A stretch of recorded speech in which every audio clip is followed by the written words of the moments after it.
You can see the number. Call and set up a little program. It could be for Tuesday. Yeah, I could be there Tuesday. How about Wednesday? Or even Thursday for Dua Komil. If don't nobody else, call the Saba Center. You know where y'all are.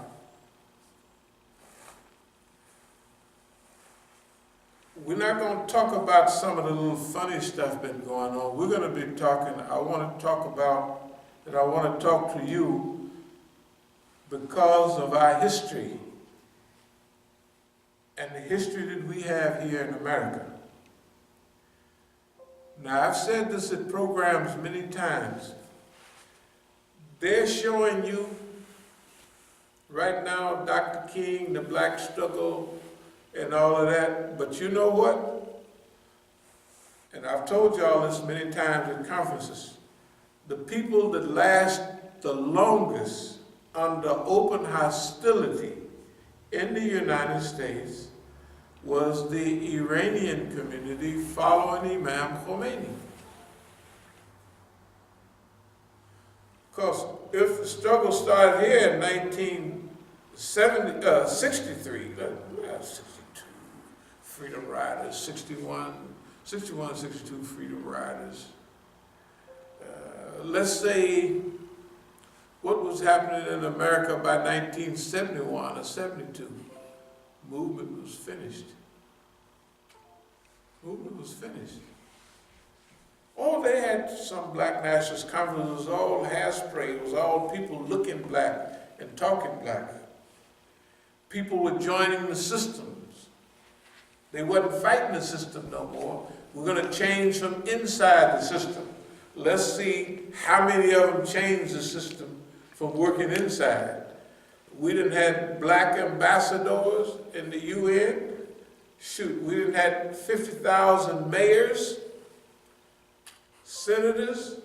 The Black Caucus, they've been around so long, they look like Civil War veterans almost. They've been here so long. Right? Working within the system. Remember, after the white man unloaded on us, he said, everybody said, we're going to work within the system. They done voted, and they still got people talking to black people, talking about, vote, if you don't vote, then you'll lose all of your great gifts to America.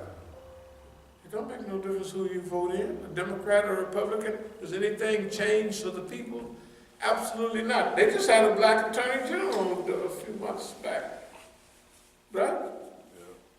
They had a black attorney general. That ain't stopped them shooting Negroes. In fact, they shot no Negroes under the black attorney general and the black president than they ever did before. Right? Okay, I'm going to try to, I swore I was going to stick to the point and be more, and not ad-lib. Bounceability, stickability, and focus. What they did in Oakland was trying to change our focus from what we're doing. It's trying hard to change our focus.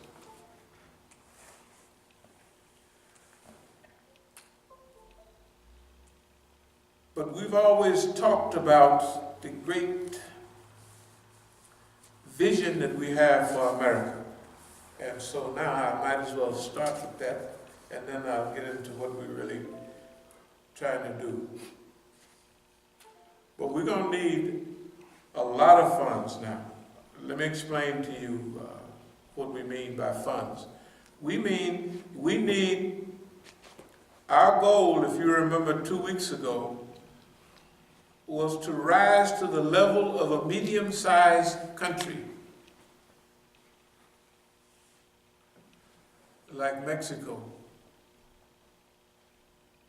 Because our job here in America is such a serious job. And I'll read what the Quran says. We've read it 500 times, but this is our mission. بسم الله الرحمن الرحيم ومن أحسن قولا مما دعا إلى الله وعمل صالحا وقال إنني من المسلمين. Who is better in speech than those who calls men to Allah, work righteous deeds, and say, I am of those who bow in Islam. وَلَا تَسْتَوِي الْحَسَنَاتُ وَلَا السَّيِّئَاتُ أَدْفَعُ بِالَّتِي هِيَ أَحْسَنُ فَإِذَا الَّذِي بَيْنَكَ وَبَيْنَهُ عَدَاوَةٌ كَأَنَّهُ وَلِيٌّ حَمِيمٌ. Nor can goodness and evil be equal. Repel evil with that which is better. Then will he between whom and thee was hatred become as it were thy friend and intimate. This goodness and evil are not the same. In Islam, and you have a right to return evil for evil. If someone hits you, you have a right to return them. That's a basic principle in Islam. But the Quran also always, usually, says return good for evil. That when it says that's best for you, in many cases, if you but knew. So our experience with America has been an experience of torture, brutality, murder, and out evil, unspeakable evil. Us American Indians and anybody else that they didn't choose to like at that time. Now, when we accept Islam, when we read this to a lot of the brothers, even yesterday, the brothers said, return. Man, that's like turn the other cheek. I said, no, it's not. It's deeper than turn the other cheek. Except the part for if the man steal your cloak, give him your overcoat. If they tell you to take their burden 1 mile, you take it 2. That's saying turn the other cheek stuff. So no, this is deeper. It says, Adawatun ka'annahu waliyyun hamimun. Then it be between whom and thee was hatred, animosity, enmity, you become their wali. Adawatun ka'annahu waliyyun hamimun. Wali, protector, guardian, but not just an everyday guardian, a warm and fuzzy guardian. Where y'all is puffball friends. No one will be granted such goodness except those who exercise patience and self-restraint, none but persons of the greatest good. But then it goes on to say, and if at any time an incitement to discord is made to thee by the evil one, seek refuge in Allah. He is the one who hears and knows all things. In other words,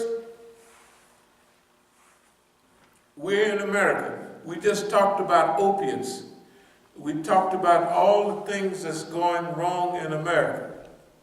Okay? We also have been talking for years about trying to reach out to the American European male, because the American European male is the one that's the target. All their studies show that there's only one group of people in America that their life expectancy is in a decline.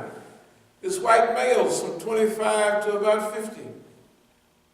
Even the Negro, life expectancy is increasing. With all that pork they're feeding us, and with all that the shooting us down in the street, our life expectancy is still increasing.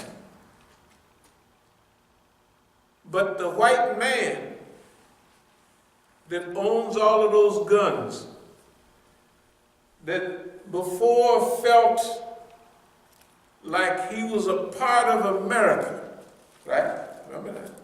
He's part of America. He felt like, I'm a part of this system and it would never harm me. But he's like the Negro, but he's worse. See, after the rebellion, the Negro, they just loaded the Negro up with guns in LA and all them cities and drugs. And everybody just killed each other from then up to now. But the white man is different. This white man is forming groups and organizations. That's why they got all of eyes on what they used to call, now we call them patriot movements. Those patriot movements, many of them, are not the old militia, citizens council, white citizens council. Some of them are. But the militia movements have evolved. And they've been in an evolutionary period for over 30 or 40 years. Because for 30 years that I know of, they've been calling the United States government ZOG, Zionist Occupied Government, right? You ever, yeah, that's what they've been calling it that for 30 years. And old Pat Buchanan, if y'all can remember, about 25 years ago or more, someone asked him a question about the Congress. He said, when he was running for president, probably was about in 89, somewhere around that 90s, early, he said, that's Israeli occupied territory. Remember that? What does that mean? All the white folks knew what it meant, Zionist occupied government. You know where they talk about whistle tones and to tell people and they crew what they mean. He said, no, the Congress, can we get the aid and assistance from the Congress? He said, that's Israeli occupied territory. It let everybody know.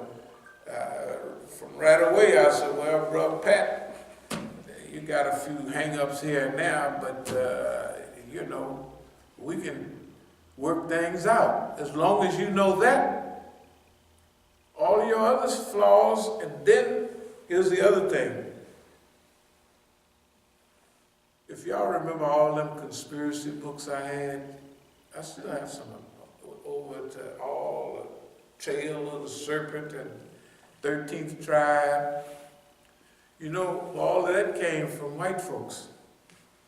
That's their press. So I kept ordering books. I ordered a big order. This is in 80. No, it was, because I was here and I went back to California. I would say it's 1990, because I came here in 89. I was in the Masjid. I got a call. Now I don't order a big thing of books for here and for Oakland. The Zionist occupied, no. Zionist Connection and all those books. How are you? This Masjid, huh?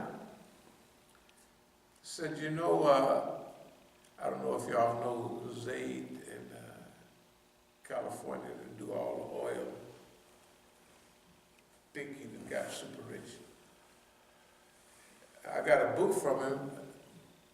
If you remember, it's a red book of names. It's a good book of names from Pakistan. They copied it. The white folks copied it, and for the brother, and he distributed, you know. So they call, yes, you know, we have a lot. They're talking to me. This is in 1990. We have so much in common, da-da-da-da-da. And so I said, okay, I just lay it on, and they throw the hook out, so I just keep on, and pretty soon, we're friends. I'm getting the books from them already, because you couldn't get those conspiracy books from nobody but them right-wing white folks, you know. So here's what happened. Like we changed from civil rights, black nationalism, black liberation, then to Islam. And you hear what we're saying now? Work righteous deeds. that we want to help the world, the people, beat this opium and all of that, right? They did the same thing, maybe not as fast as us, but there's a lot of them. Now, I give them credit. If we was #1 on the hit list, yes, get rid of the niggas. Now, some of the Nazis still, Negroes and Jews is #2.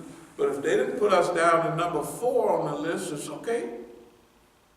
The white man used to be, I went through McDonald's yesterday and I heard it was some old people there. And I knew they was old because I looked around, they said, the white man this and the white man that. Other people, young people don't say it that way. So I do. See, when the white man put us #4 on the hit list, that's progress. We used to be #1. So, if you can work with him on the #1 guy on the hit list, is the Zionist. And if you work together to whatever, by the time you get way down to #4, you friends already. Some, have you ever seen on the internet rednecks for, what is it, redneck?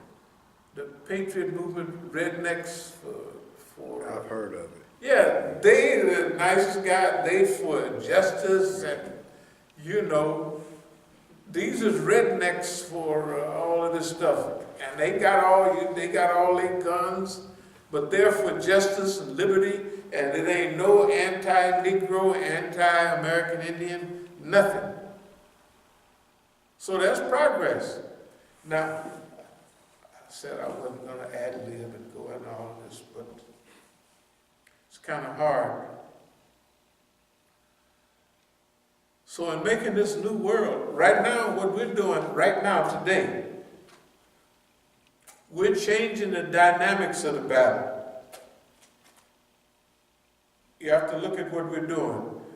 The dynamics of the battle yesterday in the morning and the day before was we're going to California. We're going into courts. Right? And we're going to fight on that level, and we're going to do all the other things that we felt that was necessary to do.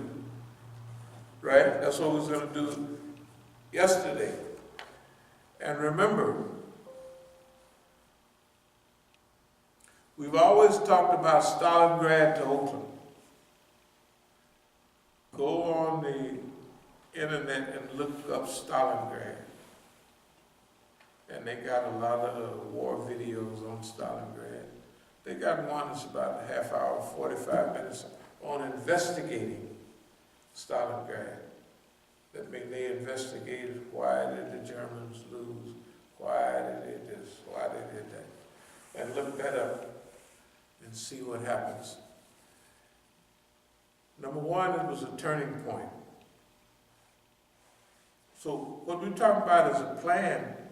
We've been on this level for a long, long time, all thought out, all planned out. When we talked about re-Africanization of Islamic movement in North America, that's way before our brothers were depressed, right, and felt bad about having meetings on how bad they feel. We've never had any psychological trauma from social invisibility, although we're the most invisible on the circuit. We are the most invisible Negro in United States history. History in America treats us worse, right, than Human Harrison. Right? The smartest, what the white folks say, the most intelligent black man in the Harlem Renaissance. But you never read anything about it. That's where they had us, right? I mean, we all see that. So we can all see that. So re-Africanization of Islamic movement in North America is not a racial approach. It just means that we have to go back to some of our roots and some of our rootish behavior, that we don't want to join the system. We don't want to join America, we want to transform America. And as we transform America, we want to transcend all the gravitational pulls that hold us down. De-Israelization of Islamic movement in North America. If Daniel Pipes, Steve Emerson, and Abraham Foxman have me as their #1 target, these are the top Zionists in the United States of America. They've broken the back of anybody open their mouth, any Palestinian leader, any other brother, they break their back. Why? Because they fear the Zionists, and they have some tie in the system. We'll cut off your this, or we'll cut off your that. Why they don't work on us? Because we don't have no tie. We don't have no tie to the system. But they can use the system against us 100% on every level. And they have used it for decades, but we're still here. Battle space awareness, being aware of the environmental circumstances that we're fighting under. Dialectical idealism is simply, Islamic dialectical idealism views change as natural, constant, historical, and evolutionary. Real revolution emerges from and should be guided by idealism, imagination, and possibility, believing or thinking. In other words, you've probably heard, if you study socialism or communism, it's dialectical materialism. Everything in history, there's been a normal regularity of change in history. Dialectical materialism. That change, that dialect has been material power, armies, accumulation of wealth. It goes through natural changes, and then it continues to evolve. But we say the real world that we want to see, and that we have viewed, the big real changes, like in Islam, was some idealism, the ideals of Quran. And in biblical times, it was the prophets who came with God's message, and that affected the society. College of Islamic Movement Studies, Department of